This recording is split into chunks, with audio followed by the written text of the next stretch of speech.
A follow-up to my Real Lawyer Analyzes Alex Jones's Deposition.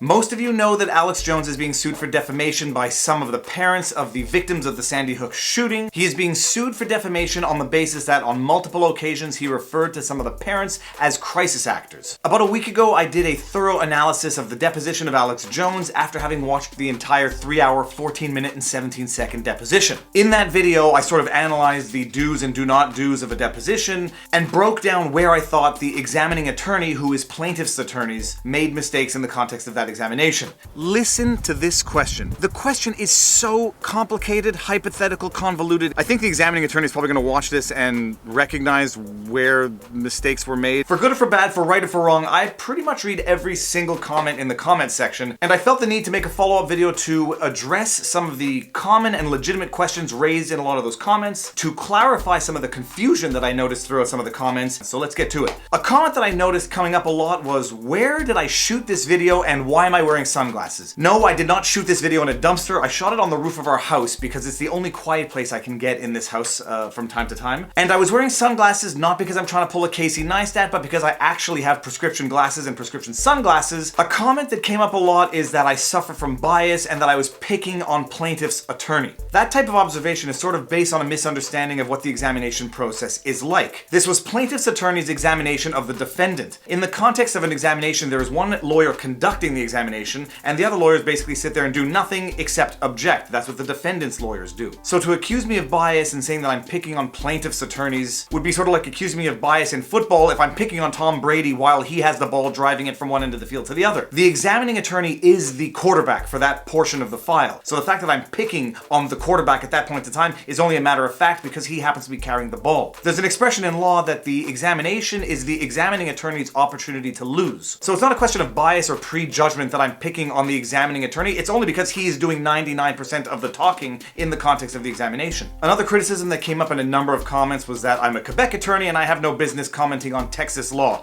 I agree, and I'm not purporting to comment on Texas law. I was just breaking it down from the perspective of a Quebec attorney. Two caveats to that. Strategy is oftentimes dependent on the applicable procedure, but there's some objective strategy in the context of the legal practice that is not jurisdiction, procedure, or law dependent. And although procedure is jurisdictional to a large degree, Texas has different rules of practice than California, than Florida, than Quebec, than Ontario, than Canada. In North American society, a lot of the procedure is relatively similar. And so someone was saying that in Texas law, you object on 3 bases, and otherwise the examining attorney can pretty much ask whatever questions they want. That doesn't seem to be much different than in Quebec, where, except for privilege and confidentiality, one has to allow the examining attorney to ask pretty much whatever question they want. The witness has to answer under reserve of objections. Incidentally, for those of you who don't know me, I am Viva Frei, a Montreal litigator turned YouTuber. I make these things called law vlogs, VLAWGS, where we analyze and break down something that's going on in the news or some interesting legal question. I also do other videos, cooking, fishing, GoPro, drone stuff, but law vlogs are becoming the bulk of my channel because I notice a craving desire that a lot of people have to understand the mechanisms of the law and understand from a simplified legal perspective what is going on in the world today. Which is why I decided to tackle this Alex Jones deposition, because it was just so fascinating from a legal perspective. I wanted non-lawyers to appreciate it as well. Which brings me to the most important confusion issue that I'm seeing in the comment section, which is there's no free speech if Alex Jones can't say what he wants to say, which then leads people into accusing me of bias to the extent that I have made a prediction that Alex Jones will be ordered to pay damages for defamation in the context of this lawsuit. Freedom of speech is protected by the American Constitution. It's protected in Canada as well. Freedom of speech is one of the most fundamental, primordial freedoms. It's one of the most essential elements of any free society. And so people look at Alex Jones and say he's just exercising his First Amendment of freedom of speech. If he gets punished for this, there's no more such thing as freedom of speech. Yes and no. Like I said in the video, freedom of speech is a double-edged sword. There are certain limits to it and there are certain consequences to the exercise of the freedom of speech. The classic example is you have freedom of speech but not to scream fire in a crowded movie theater. You have freedom of speech but not to direct violence against any identifiable group of people or individuals. And a lot of people in the comment section are saying, well, Alex Jones didn't tell the mob to go harass the parents. Alex Jones didn't incite violence, he didn't encourage violence, and he didn't tolerate violence. This is true. That doesn't mean that the things that he said do not constitute defamation under the current state of the law. Defamation is another limit to freedom of speech. Defamation being making public statements which cause harm to another, which are false, and which were uttered with malice or through negligence. And when I make a prediction that Alex Jones is going to be ordered to pay damages, it's not a personal opinion. My opinion on this matter is irrelevant. Nobody cares what I think. This is a prediction based on what the current state of defamation is and how the courts have punished defamation in the past. A plastic surgeon told 2 US magazines that Sharon Stone had had plastic surgery. Sharon Stone sued the plastic surgeon for defamation because she argued that as a result of those false rumors, it became difficult for her to find work. Freedom of speech, yes, the plastic surgeon can say whatever he wants, but deemed to be defamation, and the plastic surgeon had to pay unknown damages to Sharon Stone. Jesse Ventura sued Chris Kyle for defamation in his book American Sniper and won $1.8 million.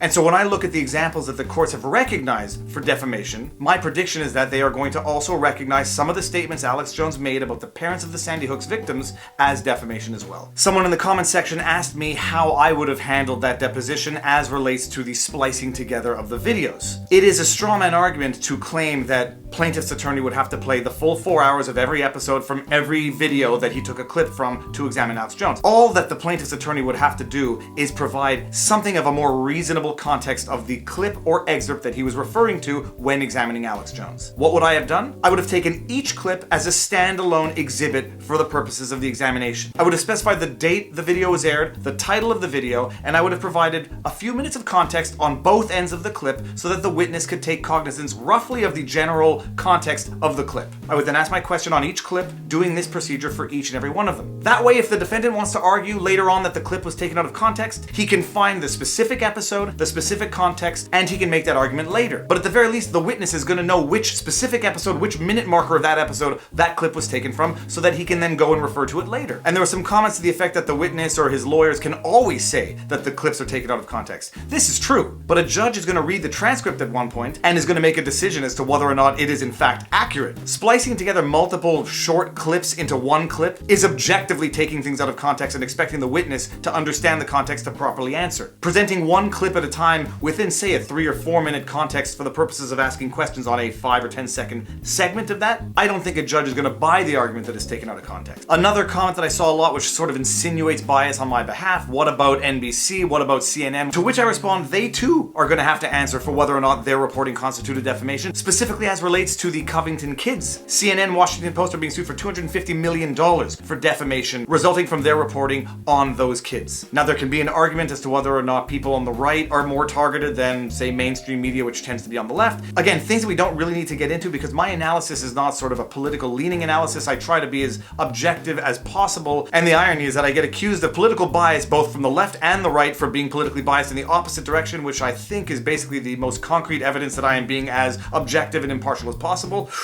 That is my clarification to my detailed analysis of Alex Jones's deposition. If you like this video, hit like, share, subscribe, leave a comment, hit the notification bell, and tell your friends, family, parents, grandparents about my YouTube channel. Help me grow it. I would love it. And now you know the vlog. Peace out. Boom! One last thing that I forgot to mention. This deposition highlights the fact why I think it is a fundamental mistake to video record depositions. It makes the whole process more akin to theater than to law, and I'm convinced that it influences the lawyers to act like celebrities and actors as opposed to lawyers. Now it's a real peace out. Peace out.